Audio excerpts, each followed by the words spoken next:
রমাদান আসছে, এখন মেহমানের জন্য আপনি থাকার ব্যবস্থা করবেন। রমাদানকে আপনি কি খাওয়াবেন? বড় বাপের পোলায় খায়, ঢাকার লোক খায় বিখ্যাত ইফতারি ভাই। আপনারা মনে করতেছেন মাটন রোস্ট আর বিভিন্ন ধরনের চপ, স্বামী কাবাব, স্ত্রী কাবাব, হাঁড়ি কাবাব, বটি কাবাব, দাও কাবাব, কুদাল কাবাব আছে না ভাই? আপনি চিন্তা করছেন হ্যাঁ হ্যাঁ হ্যাঁ আমার রমাদানকে আমি এইগুলা খাওয়াবো। জি না, রমাদান আপনার এটা খায় না।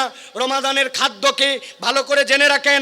আপনি যদি আপনার রমাদানকে সুন্দরভাবে খাওয়াতে চান তাহলে আপনার সালাদকে সুন্দর করতে হবে, কেননা যার সালাদ সুন্দর রমাদানে তার খাদ্য তত সুন্দর। আপনার সালাদ আমরা যদি একটুখানি তাকায় দেখি, আমাদের সালাদ হচ্ছে সফটওয়্যার সালাদ। ওই সালাতের শুরুর থেকে দাঁড়ায় গেলাম আল্লাহু আকবার বলে, অটোমেটিকের পরে চালু হয়ে গেল আলহামদুলিল্লাহ রাব্বিল আলামিন। মন সেটা আমার নরসিংদীতেই যাক আর কুমিল্লাতেই যাক, আমার রেলগাড়ি চলতেছে নামাজের। আমার নামাজের সূরা ফাতিহা শেষ, অটোমেটিক আলাম তারা চলে আসছে, অটোমেটিকের পরে রুকু চলে গেছে, অটোমেটিক সব আমার নামাজ যেন সফটওয়্যার নামাজ। আমার নামাজের মধ্যে আমার কোনো চিন্তা নাই, ভাবনা নাই, পরিকল্পনা নাই, এমনকি আমার নামাজ যে ঠিক হচ্ছে কিনা এইটাও কোনোদিন চিন্তা করি নাই। আপনার মসজিদে কত মাহফিল হলো, কত আয়োজন হলো, কিন্তু আপনার আমার নামাজের ওয়ার্কশপ হয়েছে। বলে হুজুর নামাজের আবার ওয়ার্কশপ কি জিনিস? হ্যাঁ, নামাজের একটা ওয়ার্কশপ।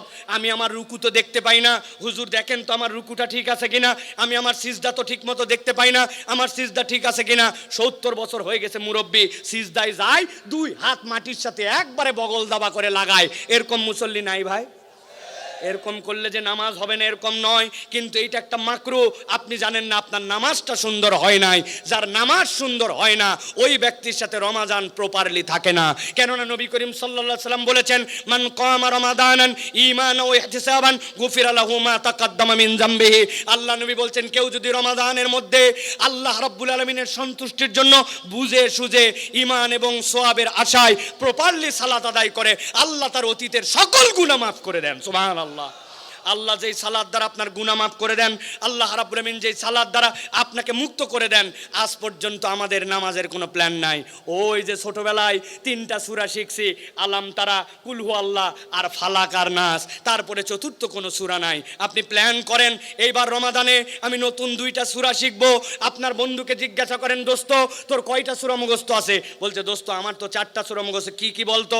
এই 4টা সূরা। আয়, কোরআনের একটা অ্যাপস আছে আল কোরআন, কোরআনের একটা অ্যাপস আছে কোরআন শিখার বিভিন্ন ধরনের। ওই কোরআনের অ্যাপস থেকে আপনি সুন্দর করে বলছেন, দোস্ত তুই অ্যাপস নামা, আলাম তার অর্থটা তুই শিখ, আমিও শিখি। সুবহানাকাল্লাহুম্মা বিহামদিকা সারা জীবন পড়লাম, আজ পর্যন্ত সুবহানাকাল্লাহর অর্থ জানলাম না।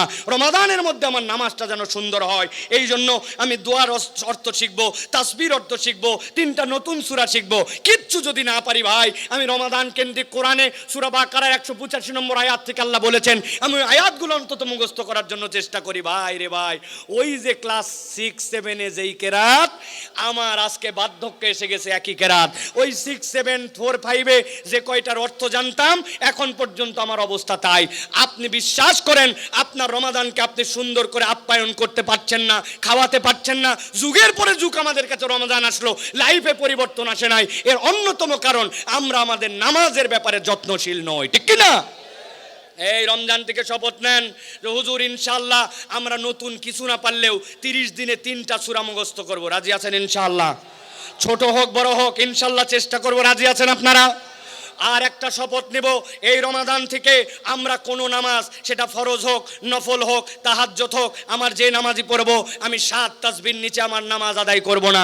রুকুতে যাওয়ার পরে সুবহানাল্লাহ আল্লাহ, সুবহানাল্লাহ আযীম, সুবহানাল্লাহ আযীম, সুবহানাল্লাহ আযীম, আরে আল্লাহ সুবহানা রাব্বিয়াল আযীম পর্যন্ত বলে না। সিজদায় যাওয়ার পরে সুবহানাল্লাহ, সুবহানাল্লাহ, সুবহানাল্লাহ, এটা কোথায় পাইলেন আপনি এটা? অথচ আমাদের অধিকাংশ আমরা এরকম করে বলে ফেলতেছি। তাহলে আমরা প্ল্যান করব সিজদার তাসবিহ এবং রুকুর তাসবিহ, এই রমাদান থেকে 7 তাসবির নিচে রুকু করব না, সিজদা করব না। আমার নামাজের ভেতরের তাসবিহাত যেগুলা ওইগুলার অর্থ জানার জন্য চেষ্টা করব। আপনি যদি এই চেষ্টা করেন তাহলে আপনি আপনার রমাদানকে ইনশাআল্লাহ সুন্দর করে একটা খাওয়ার আয়োজন করে দিতে পারবেন। এই রমাদান থেকে আমরা কমসে কম 7 তাসবিহ দিয়ে রুকু সিজদা করব, এর নিচে উঠবো না। কারা কারা রাজি আছেন? বুঝে বলেন, কিন্তু আন্দাজে আবেগে হাত তুলেন না, হাত নামান।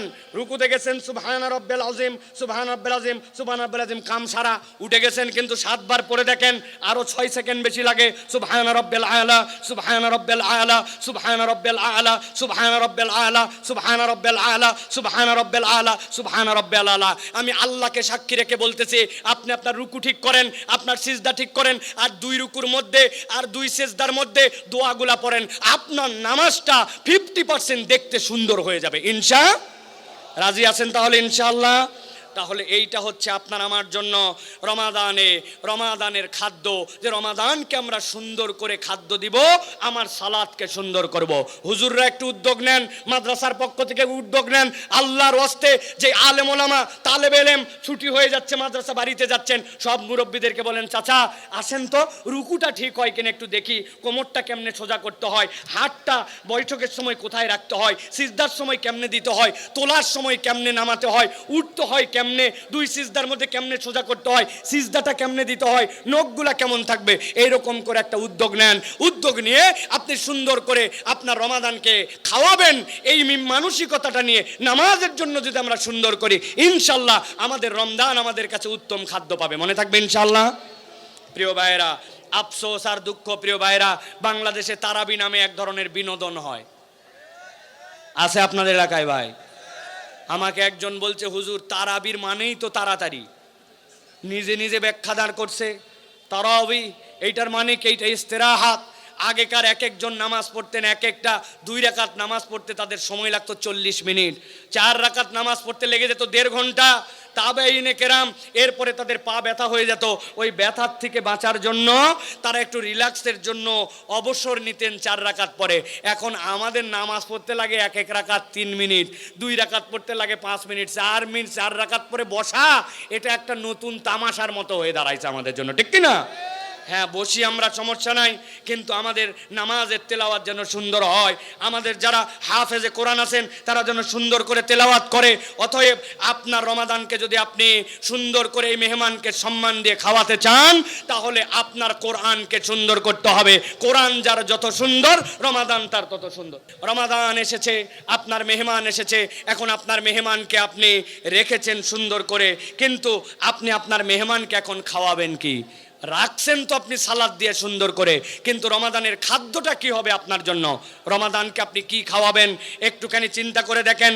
আপনি আপনার রমাদানকে তো আগেই বলেছি পেঁয়াজি বেগুনি কিছুই খাওয়াতে পারেন না, তাহলে আপনি রমাদানকে কি খাওয়াবেন? রমাদানকে আপনি খাওয়াবেন, রমাদানের খাদ্য হচ্ছে কোরআন। আল্লাহ বলছেন শাহরু রমাদান আল্লাযী উনজিলা ফীহিল কোরআন। আল্লাহ বলছেন রমাদান হচ্ছে এমন মাস যেই মাসের মধ্যে আল্লাহ রাব্বুল আলামিন তোমাদের জন্য কোরআনকে অবতীর্ণ করেছেন। এই জন্য আমি বলবো প্রিয় ভাইরা, রমাদান তার কাছে সবচেয়ে সুন্দরভাবে আহরিত হবে, রমাদান সবচেয়ে সুন্দরভাবে তার বাড়িতেই আপ্লুত হবে যার বাড়িতে এবং যার জীবনে যত বেশি কোরআনুল কারীমের সাথে সম্পর্কিত হবে।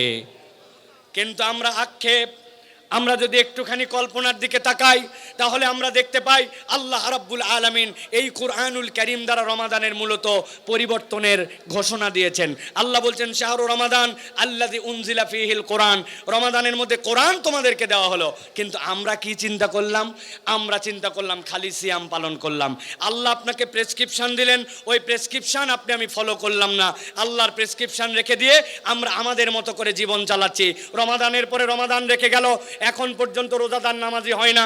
রমাদানের পরে রমাদান চলে গেল, রোজাদার মিথ্যা ছাড়ে না। রমাদানের পরে রমাদান চলে গেল, আগের মুসলমান আর পরের মুসলমানের কোনো পার্থক্য হয় না। এর অন্যতম কারণ রমাদান আছে আমাদের সাথে, কিন্তু কোরআনুল কারীমের সাথে আমাদের সম্পর্ক নাই।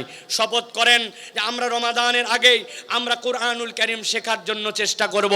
রমাদানের আগেই আমরা প্ল্যান করব যে আমরা কতটুকু সূরা মুখস্থ করব।